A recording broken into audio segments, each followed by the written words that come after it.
ವಾಗಿ ಹಾಗೂ ನೈಜ ಸುದ್ದಿಗಳಿಗಾಗಿ ವೀಕ್ಷಿಸಿ ಸತ್ಯ ಸುದ್ದಿ ನ್ಯೂಸ್. ಸತ್ಯ ಸುದ್ದಿ ನಿಮಗೆ ಸ್ವಾಗತ.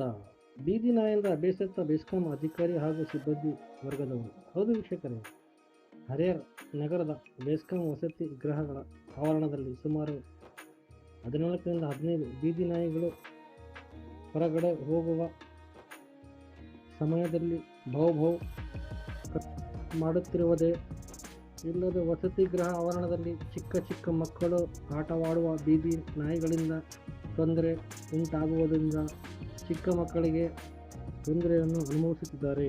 ವಿವಿಧ ವಸತಿ ಗೃಹಗಳಲ್ಲಿ ವಾಸವಿರುವ ನೌಕರು ಮತ್ತು ನಿವಾಸಿಗಳಿಗೆ ಪ್ರತಿನಿತ್ಯ ತೊಂದರೆಯೆಂದು ಮಾಡುತ್ತಿರುವ ಈಗಾಗಲೇ 4-5 ಜನಕ್ಕೆ ಕಚ್ಚಿರುವುದೇ. ಇದರಿಂದಾಗಿ ನಿವಾಸಿಗಳು ಮತ್ತು ನೌಕರು ಹೊರ ಓಡಾಡುವುದು ಕಷ್ಟವಾಗಿದೆ. ಸದರಿ ವಿಷಯ ಬಗ್ಗೆ ಈಗಾಗಲೇ ನಗರಸಭೆಗೆ ಭೇಟಿ ನೀಡಿ ಬೀದಿ ನಾಯಿಗಳ ಬೇರೆ ಕಡೆ ಸ್ಥಳಾಂತರಿಸುವಂತೆ ಮನವಿ ಮಾಡಲಾಗಿತ್ತು. ಆದರೆ ಸಹ ಬೀದಿ ನಾಯಿಗಳು ಸ್ಥಳಾಂತರಗೊಂಡಿಲ್ಲ.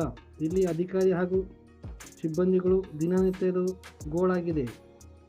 ಸಂಬಂಧಪಟ್ಟ ಇಲಾಖೆ ಅಧಿಕಾರಿಗಳು ಬೇಗನೆ ಈ ಸಮಸ್ಯೆಯನ್ನು ಪರಿಹರಿಸಬೇಕಾಗಿ ಹರಿಹರ ನಗರದ ಬೆಸ್ಕಾಂ ಅಧಿಕಾರಿಗಳು ಹಾಗೂ ಸಿಬ್ಬಂದಿಗಳು ತೋರಿಸುತ್ತಿದ್ದಾರೆ. ಆದಷ್ಟು ಬೇಗ ಈ ನಾಯಿಗಳನ್ನು ಸ್ಥಳಾಂತರ ಮಾಡಬೇಕಾಗಿ ಬೆಸ್ಕಾಂ ಅಧಿಕಾರಿ ಹಾಗೂ ಸಿಬ್ಬಂದಿ ವರ್ಗದವರ ಮನವಿಯಾಗಿದೆ. ವರದಿ ಸೈಯದ್ ಇರ್ಫಾನ್, ಸತ್ಯ ಸುದ್ದಿ ನ್ಯೂಸ್ ಕನ್ನಡ, ಹರಿಹರ.